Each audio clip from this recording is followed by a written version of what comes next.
Hodag may not have done well over at NHRL, but I printed out a bunch of spares for that event, so let's take it to Indianapolis and have some fun.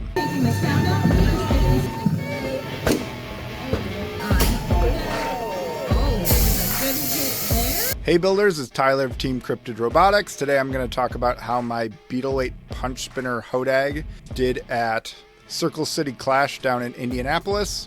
Like I implied before, I didn't make any changes, so if you want to see the details on the current build of Hodag, this video will still be up to date.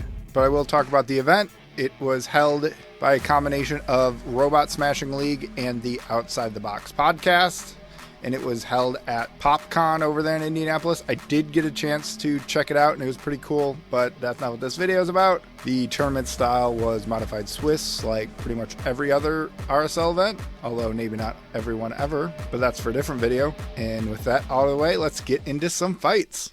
Our first fight is against Boom Shaka Laka. Boom Shaka Laka is a hammer robot. I've seen it at a few events, and I am feeling pretty confident going into this one, which is a good thing considering I seem to always drive the worst for the first fight of the match, so getting a easier matchup for the first one is always nice.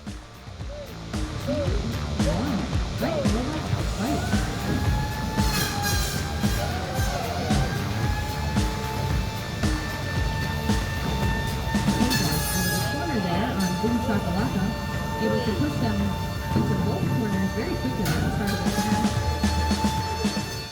It's pretty clear early on that his lack of forks leads to me being able to get underneath him pretty easily.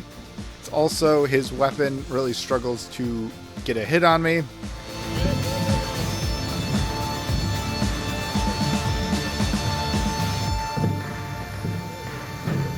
Upside down there for a good decent part of that. Looking to try to get a good shot with the overhand hammer but Hodag's forks are doing a really good job of trying to keep away game, not allowing Boom Shaka Laka to lock in and hit.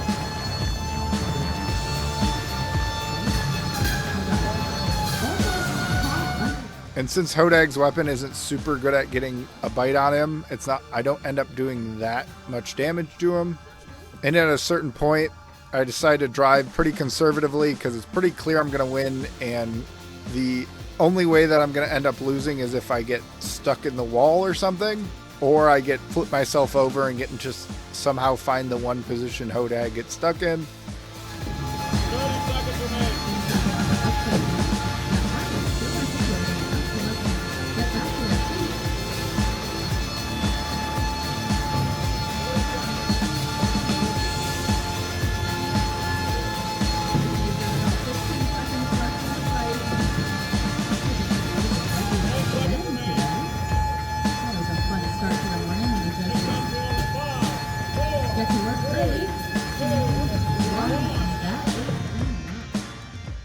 Unsurprisingly, we do get the judge's decision there. My driving wasn't super clean during that, but that's how a lot of my first fights are of the day, so I guess we'll take it. Which brings us into our second fight, which is against Rattlecan. Rattlecan is a two-wheel drive vert. Hopefully we can win the ground game on him and he doesn't get too many pops on us. Let's just see how it goes. 2, 1. Robots fight.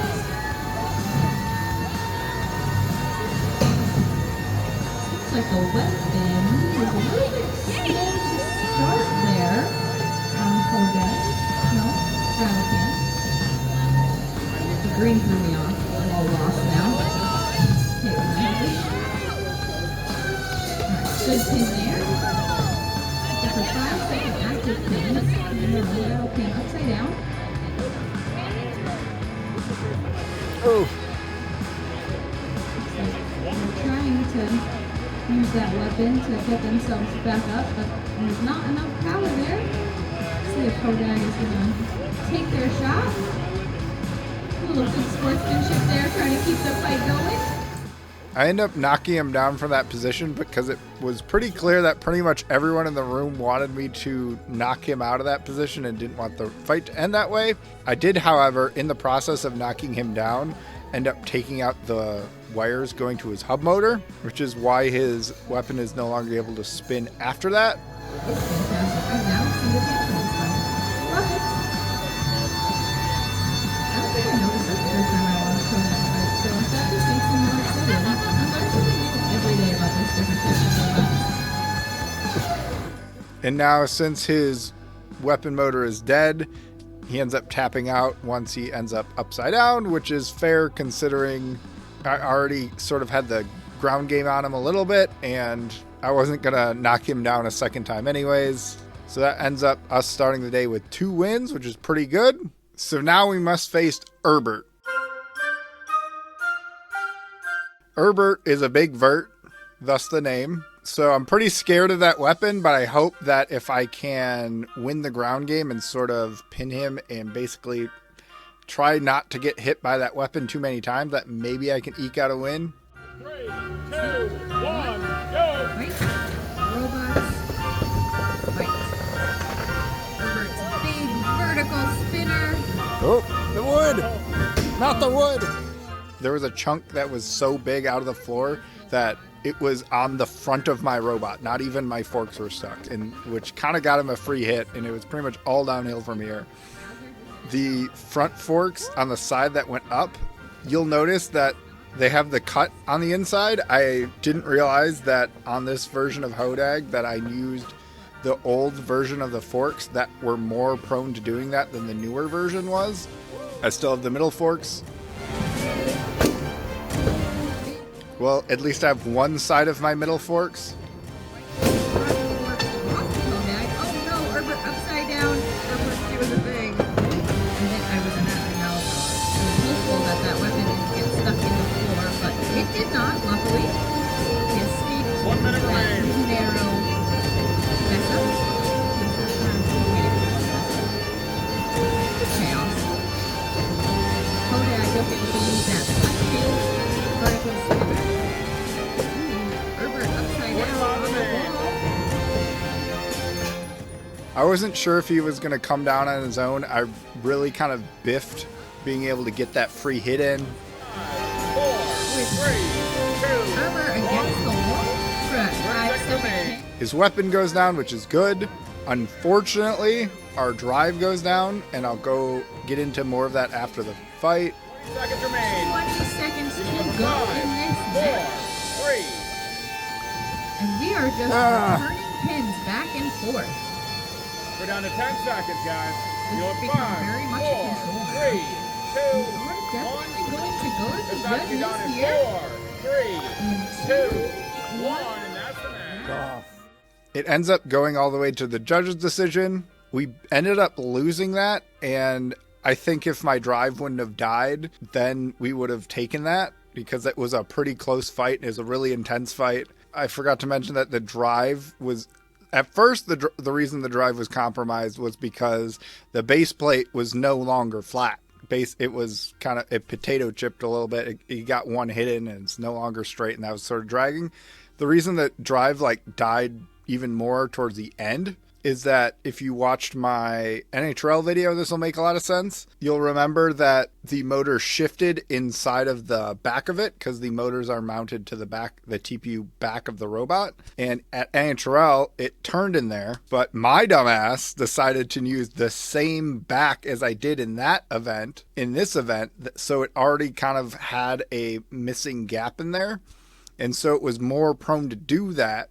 So that motor ended up turning within the robot and basically got jammed up and could no longer spin.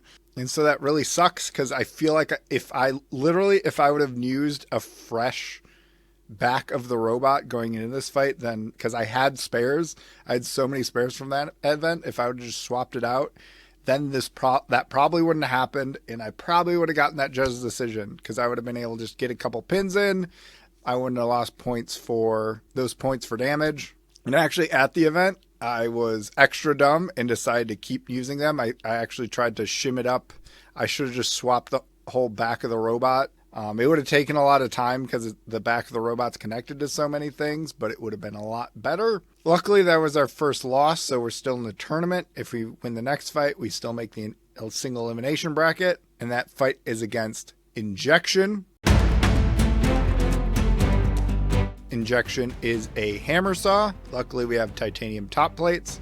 I should note, those that are familiar with Injection, it was not driven by the original builder Pearl. It was driven by Brian Boxell. No, he did not have the haptic vest on. This is definitely not going to be an easy fight, but I think if we play our cards right and nothing goes wrong, I think we can still win it. 2, 1, fight, robots, fight. Both robots out of their corners.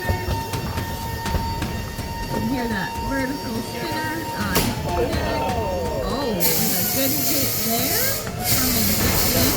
He might be stuck into Hodag, but we're going to count a pin here. All right, we are going to pause this match.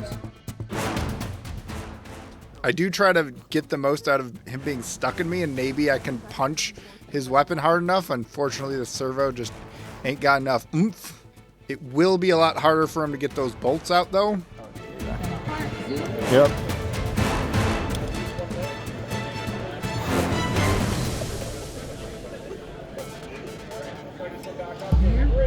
Here we go. Disengage from each other. They'll have one more kind of chance to get stuck. If for some reason it happens multiple times. Hodag got Injection back against the wall. Injection not really able to do it. Oh, Overhead shot. don't like that. It does look like I'm sort of making a comeback here. Yeah, until the drive decides to kick the bucket again. But Injection's gonna look for that shot. And there it is. A good overhead shot there. That's fine. And that is a tap out.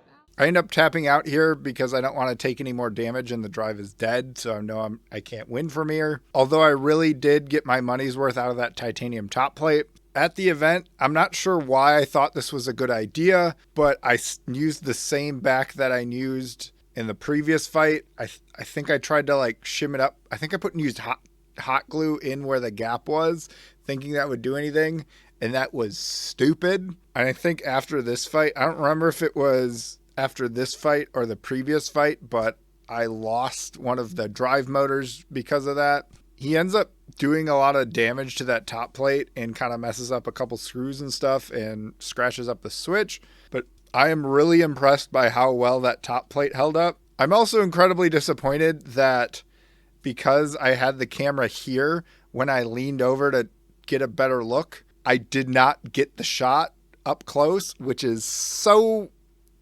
aggravating. I was like, oh, it's going to be a cool shot. It's going to be up close. And then I looked at it again. I'm like, oh, it's a video of the ground. So that's honestly more disappointing than going 2-2 for that event, is missing that shot. While it's clear that the motors shifted in the back because they was already compromised after a previous fight, the fact that it was able to do it in that previous fight is kind of leading me to believe that I need to fundamentally change how my drive is mounted, such as mounting it into something a little more sturdy than TPU, or something more rigid if I'm going to mount it that way. Also, the weapon struggles to get bite pretty much ever, as we saw in pretty much all of those fights, especially that first fight where I had complete control but still couldn't get a bite on my opponent. And it's pretty much always been a thing on Hodag since I was using that servo, that the quote-unquote punch has been pretty underwhelming. Reviewing this event makes me feel like maybe the punch spinner was never that good idea. I had that thought a lot through this process, through a lot of the broken parts, destroyed weapon systems, dozens of bent linear shafts for the slide mechanism. I've sunk thousands of dollars into this robot when a simpler, probably more competitive robot would have been much cheaper. I spent so much time focusing on the weapon, which was way more complicated than it needed to be because it just had to be a punch spinner, that the drive ended up getting neglected. It ended up kicking me in the ass at the biggest event I went to, NHRL. So after a year of difficulty, it's pretty clear, even though I keep trying to make punch spinners happen, punch spinners not going to happen. It might be more prudent to give up on Hodag and move on to a more competitive robot, is what I would say if I was a coward. I'm not giving up on Hodag. I've already been doing the CAD. If you watch my streams, you already know this. I've been working on the CAD. I've already ordered parts, 3D printed up prototype and everything. Some of the parts have already arrived. Probably by the time you're watching this, all the parts have been arrived and hopefully it's assembled. But I will not give up on Hodag until I am completely satisfied with the result. Doesn't need to win a certain thing. We don't necessarily need to get that golden dumpster, even though I might try, but because we are going back to NHL as soon as the snow melts, probably April. Hopefully we'll see exactly based on, life stuff, because 1 forfeit of the opponent and 2 losses is way below that I think Hodag deserves. We're increasing the diameter of the linear shaft, so hopefully they won't bend so much. We're changing the drive so it doesn't fail as much. I'm completely overhauling how the punching mechanism works. The weapon blade diameter is going to be larger, so we should be able to get more bite. It should punch harder, and we're going to get that satisfying punch. I got to get that punch to be just right, and we're going to do it, or I'm going to go insane trying. Because we're not done until I'm completely satisfied. I'm not giving up on this. This is going to be the hill that I die on. Thanks for watching. Bigfoot, the new version of Bigfoot, also competed at that Circle City event. So if you're looking for something else to watch, you can watch that.